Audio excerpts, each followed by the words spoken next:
For the first time since the 2008 financial crisis, small American companies are beating Wall Street's giants. 13 days in a row. This isn't just a market rotation. This is the revenge of Main Street America. The Russell 2000, which tracks 2,000 small American businesses, just tied a record that hasn't been seen in 16 years. A 13-day consecutive winning streak against the S&P 500. The last time this happened, Lehman Brothers was collapsing, and the financial system was imploding. This time, it's the opposite. This time, it's the forgotten companies of America finally getting their moment. And it's about to reshape everything you thought you knew about investing, about economic power, and about who really controls American prosperity. Let me show you exactly what's happening, why it's happening now, and what it means for your financial future. Because what started as a market technical signal has become something much bigger. It's become the great rotation away from Silicon Valley monopolies and toward the businesses that employ your neighbors, serve your communities, and actually produce things you can touch. This is the democratization of American wealth, and most people have no idea it's happening. January 2026. The Russell 2000 index hits all-time highs above 2,650, not just breaking records, obliterating them. The small cap index has outperformed the S&P 500 for 13 consecutive trading sessions, matching a streak last seen during the depths of the 2008 financial crisis. But this time, the context is completely different. In 2008, small caps outperformed because everything was collapsing and investors were desperately seeking value in the wreckage. In 2026, small caps are outperforming because they're finally getting the recognition and capital they've deserved for over a decade. Here's the mathematical reality that makes this extraordinary. The Russell 2000 has gained over 8% in January 2026 alone. The S&P 500 is barely positive. That's not a small difference. That's a massive divergence in a matter of weeks. Over the past 15 years, small cap stocks have trailed large cap stocks in one of the longest periods of underperformance in market history. Not by a little, by a lot. The S&P 500 has outperformed the Russell 2000 by 69% since March 2021. That's nearly 4 years of being left behind while the biggest companies got bigger and the rich got richer. But historical data shows this is exactly when small caps roar back. Since 1927, small caps have outperformed large caps by an average of 2.85% annually. For every 10-year investing window, small caps beat large caps 2/3 of the time. The 15-year period of small cap underperformance is the historical anomaly, not the norm. And when these reversals happen, they don't happen slowly. They happen in massive waves that reshape entire portfolios and transfer trillions of dollars from one group of investors to another. The numbers behind this rotation are staggering. Institutional investors, pension funds, endowments, sovereign wealth funds are moving unprecedented amounts of capital. The relatively illiquid small cap market means that when big money flows in, prices move dramatically. A 100 billion reallocation into small caps has multiple times the impact of the same amount flowing into large caps. And we're not talking about $100 billion, we're talking about trillions. The dry powder sitting in institutional accounts looking for opportunities is estimated at over $3 trillion globally. Even a 5% allocation shift into small caps represents $150 billion of new demand, hitting a market segment that's been starved of capital for years. But this isn't just about money flows, it's about fundamental economic reality finally catching up to market pricing. Large cap stocks trade at an average price to earnings ratio of 31. Small caps trade at 18. That's a 42% valuation discount. The largest valuation gap between small and large caps since 1999, which marked the beginning of a multi-year period of small cap dominance. When valuations gaps this large emerge, they don't persist. They correct. And when they correct, fortunes are made. The earnings picture tells an even more compelling story. Large cap growth rates are decelerating. Mega cap technology companies that drove market gains for the past 5 years are seeing growth slow from 36% in 2024 to projected 18% in 2026. Meanwhile, small caps are emerging from an earnings recession. After 2 years of flat to negative earnings growth, small cap companies are projected to deliver 60% earnings growth in 2026. Not 6%, 60%. That's not a typo. That's what happens when companies emerge from a cyclical trough with operating leverage intact. The Federal Reserve's interest rate policy is creating a perfect environment for small caps. Small companies typically carry more floating rate debt than large companies. When interest rates were rising aggressively in 2022 and 2023, small caps were penalized disproportionately. Their borrowing costs spiked faster than their revenues could adjust. Now, as the Fed cuts rates and signals more cuts ahead, small caps benefit disproportionately. Their cost of capital falls faster than large companies who locked in low fixed rates years ago. There's also a structural shift happening that goes beyond interest rates and valuations. The political environment is becoming favorable to domestic, smaller businesses in a way it hasn't been for decades. Trump's America. First agenda explicitly favors domestic production, domestic jobs, domestic companies. Small cap companies are inherently more domestic than large caps. They hire locally. They source locally. They serve local markets. When trade policies favor domestic production over global supply chains, small companies win. The regulatory environment is shifting in their favor too. Antitrust enforcement targeting big tech creates opportunities for smaller competitors. When Google, Apple, Meta, and Amazon face regulatory constraints, smaller technology companies, smaller advertising companies, smaller e-commerce companies gain market share. The monopoly power that large caps have enjoyed is being challenged directly by government policy. That doesn't hurt their current earnings immediately, but it limits their future growth potential while creating opportunities for smaller competitors. Private equity is another factor driving small cap outperformance.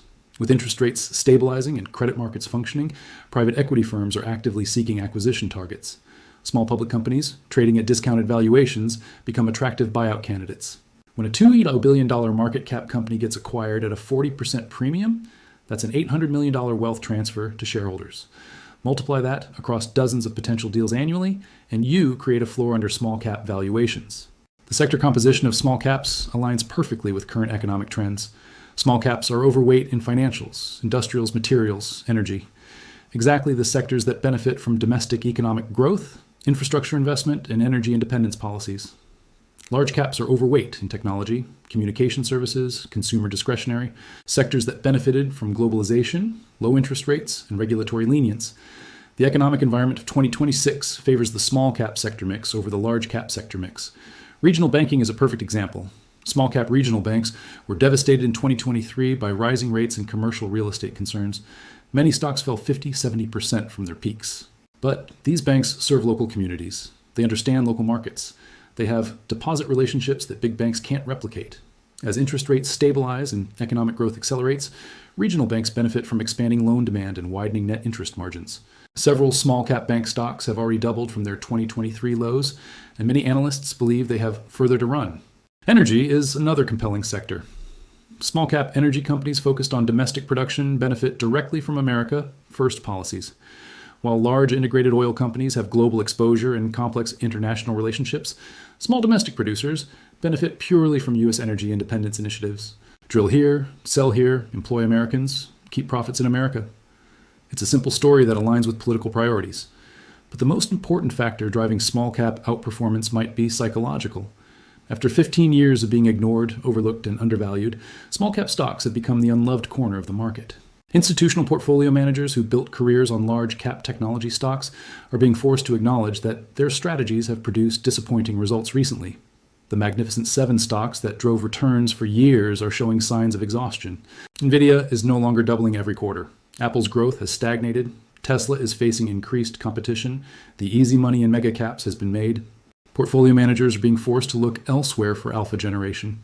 And when you've ignored small caps for 15 years, there's a lot of catching up to do. The research coverage of small cap companies is minimal compared to large caps. Most small cap companies are followed by one or two analysts. Many have no institutional coverage at all. This creates information inefficiencies that skilled investors can exploit. When Apple reports earnings, the market's response is immediate and complete. When a $500 million market cap industrial company reports excellent results, it might take months for the market to fully recognize the improvement. This information inefficiency creates an environment where active management can add significant value. In large cap stocks, it's extremely difficult to find mispriced securities because information flows so quickly and efficiently. In small caps, skilled stock picking can generate substantial outperformance. This is why many institutional investors are increasing allocations to small cap active managers after years of passive investing dominance. The demographic trends in America also support small cap outperformance.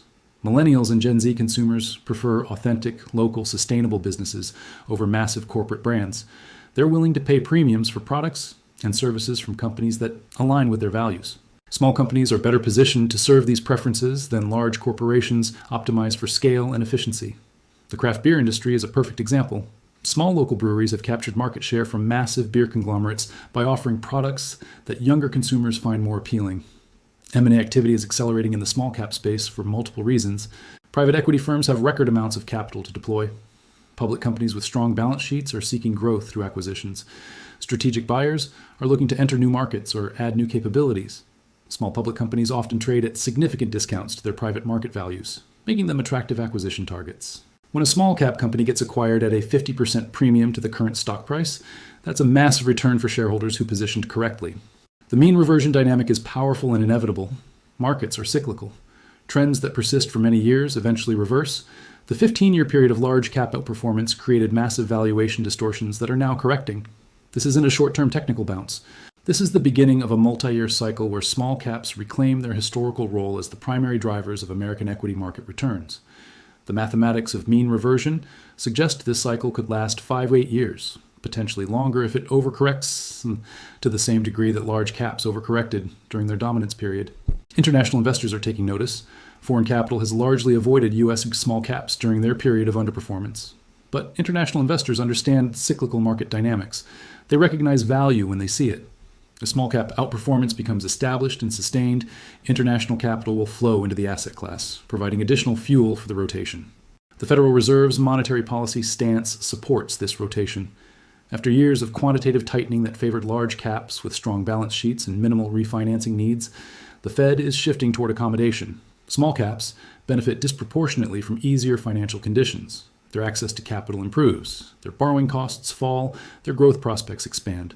This creates a feedback loop where improving access to capital enables business growth that justifies higher stock prices that attracts more capital. Corporate America is responding to these dynamics. Small public companies that had considered going private or selling to larger competitors are reconsidering those decisions. Access to public capital markets is improving. Valuations are recovering. The IPO market is showing signs of life after years of dormancy. When small companies can raise capital efficiently in public markets, it reduces the premium that strategic acquirers must pay, which paradoxically makes acquisitions more attractive by ensuring win-win outcomes. This is not investment advice. I cannot predict short-term market movements or guarantee future performance of any asset class, but I can recognize historical patterns and explain the fundamental forces that drive market cycles. The pattern is clear. The fundamentals are supportive. The technicals are confirming. The psychology is shifting. The capital is flowing. Every quantitative and qualitative factor that historically drives small cap outperformance is present and intensifying. The 13-day streak is just the beginning. The real story isn't 13 days of outperformance. The real story is the end of 15 years of underperformance and the beginning of what could be the greatest small cap bull market in a generation. Main Street is fighting back, and for the first time in decades, Main Street has the wind at its back.